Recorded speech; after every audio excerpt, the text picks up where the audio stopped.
Hi, welcome to my channel.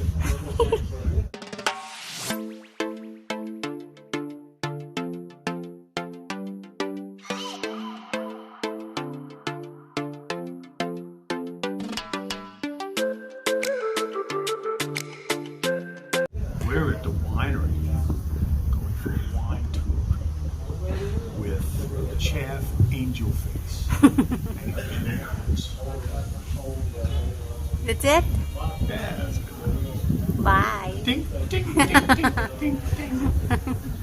Gagaya. So, we're gonna wait for the car. Wait, golf cart. We're waiting for the golf cart. So we go to tour. I'm gonna tour yung mga bakla. So while waiting, nice na mga flower. This one is Pogi. Hey Pogi, look at me. Oh, diba guys, Pogi? Ah, pa-cute.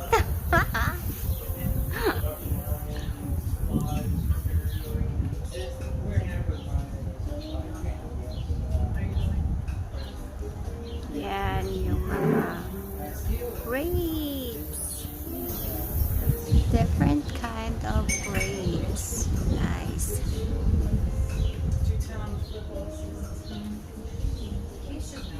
On the back. Ang cute ng flower, promise. And the bomba. We call that bomba. This one. Yan. O, diba? May bomba din sila. So, see you later. This is the leopard.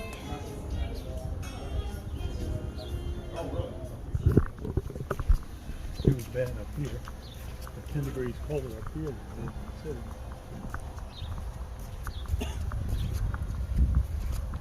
Wonder if William did the turf. Wonder if William did the turf. Fish everything through? Yeah, stop forcing it. It's steady.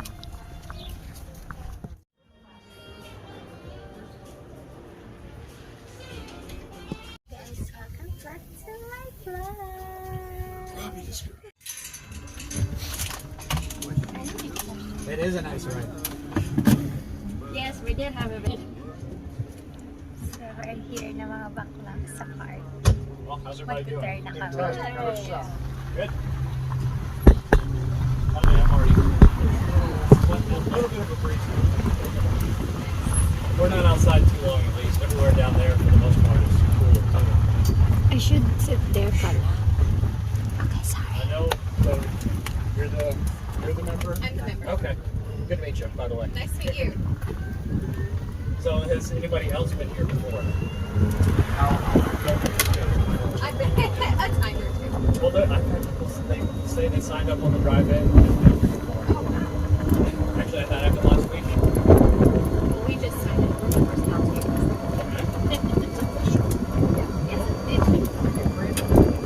Did y'all sign up? Just Mga bakla. Dito na tayo sa mga grapes. we have Different 68 kind. grapes on the property, and it's 11 varietals. So it is going to be mainly French varietals. We do have some Spanish, one Italian, and one Portuguese as well. So good spread there.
nice to be here at 9 o'clock.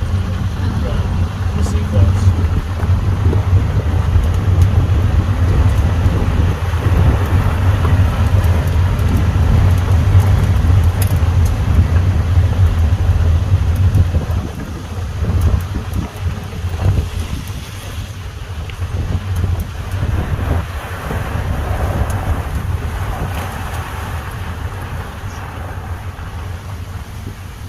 Winery guys put my usual parking spot, so I'm up here just gonna have to work.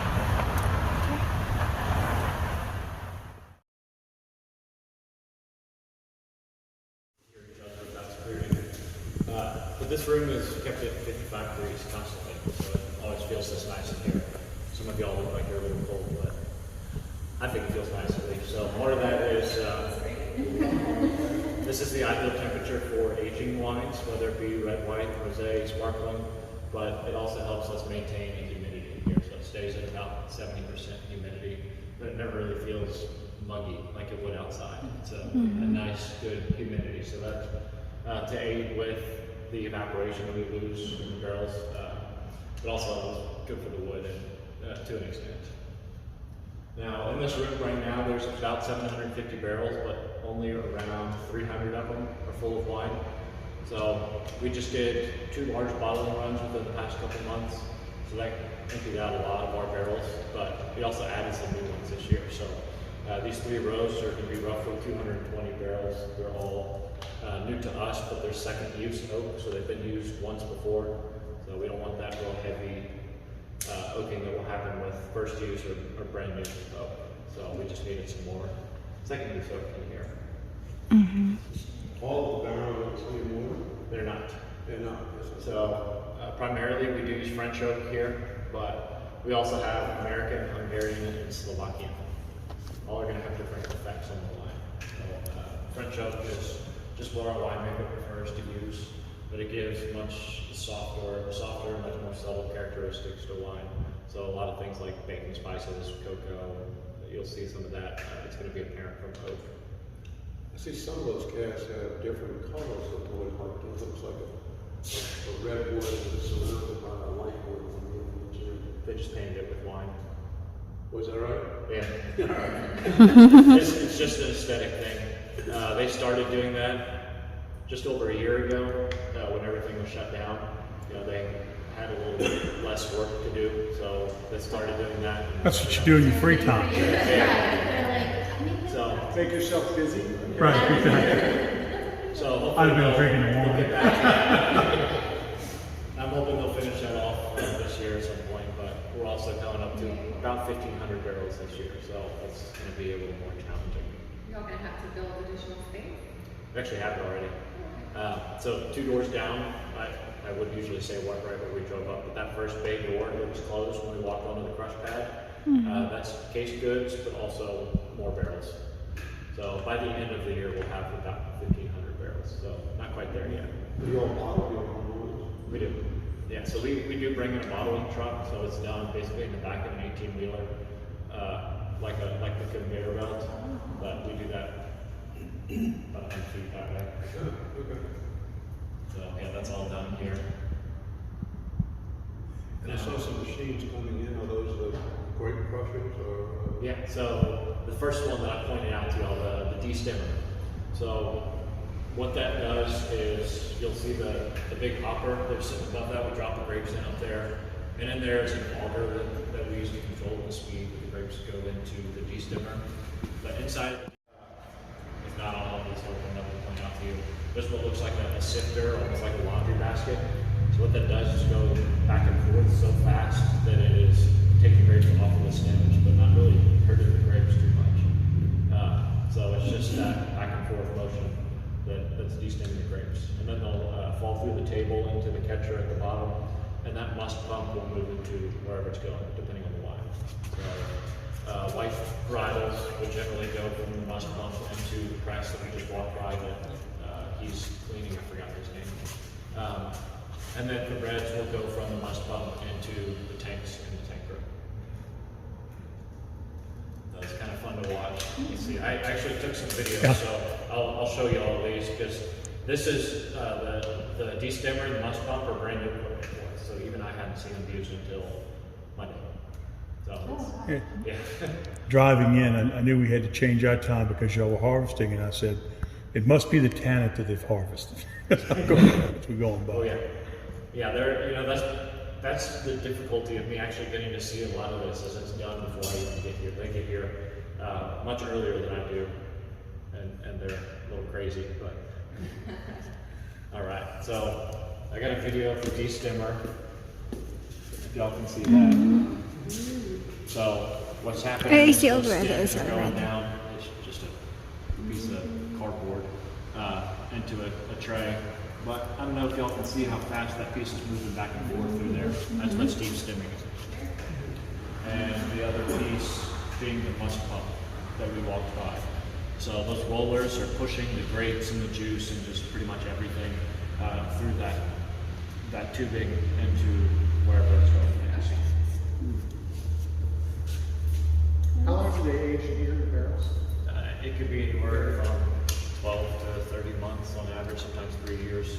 It really just depends on the wine. But our winemaker said that about 2 years is the average. Because again, we do have muscle grains up here. So in here, you'll only see our 2020 vintage. So if you look at these 4 rows of barrels, you'll see 20 is how every single one of those white tags starts off. That's just the harvest year for the grapes of the vintage. And then it'll give us a varietal and where the grapes came from on the barrel as well. Our 19 and 18 vintages are in that other room I was talking about. And a good portion of those are almost done at this point.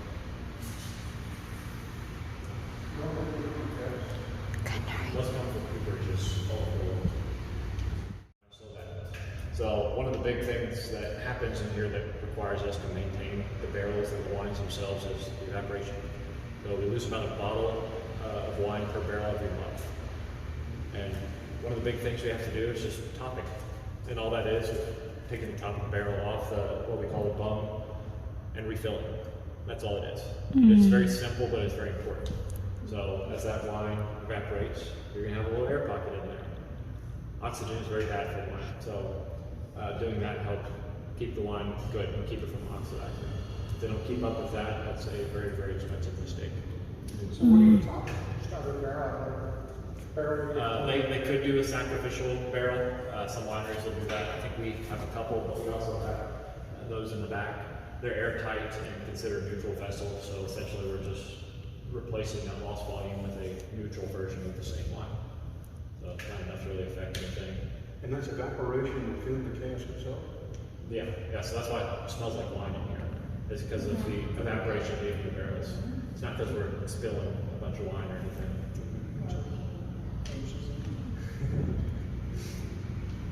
Now, the other big process with aging wines is something called racking. So what they'll do usually is they'll take 1 or 2 of these rows at a time and move them next door. They lay them all out as one barrel high. They empty all the wine out of them. Then you'll see them turn it upside down and just run a hose in there. So they're cleaning out any sediment.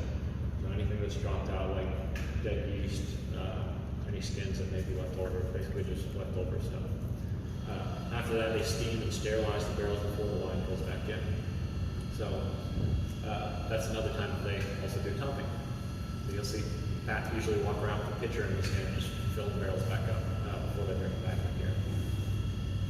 But there's a lot more that goes into aging a wine than people realize. We don't get to just stick them in here and Come back in 3 wait years. X amount of time, and then that's the only time we see them. But it's constant. They do tasting of every single barrel, even if it's the exact same wine and the exact same barrels.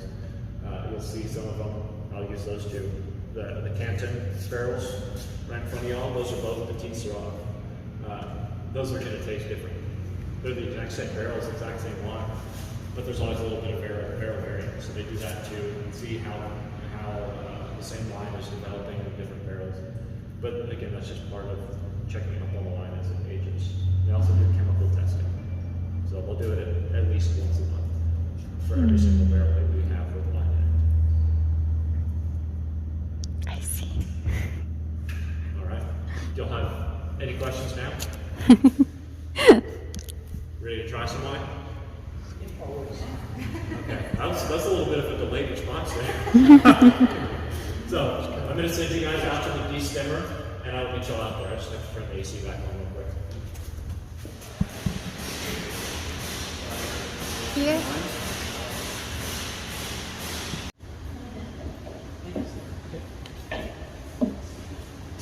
You drinking too? Yeah. Okay. I need to see your ID. It's on the car. I just wanna try. She's 37 years old. She's married to me. Okay. Promise.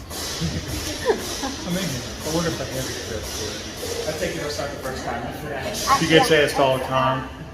It's my first time. Lucky.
Let's see what.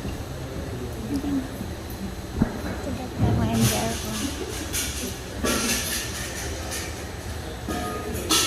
You don't care about wine because you don't like wine. You know when you like wine? When I use it to cook. I dumped that one out. It's good to put it with. It's good to put it with mushrooms. The shrimp. What do you shrimp and mushrooms with red wine? But then, Crazy when they don't have one. And it happens a lot. Or down here that happens.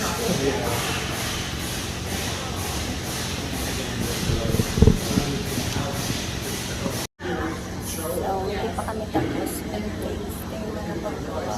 Nalasing na ako. Charot.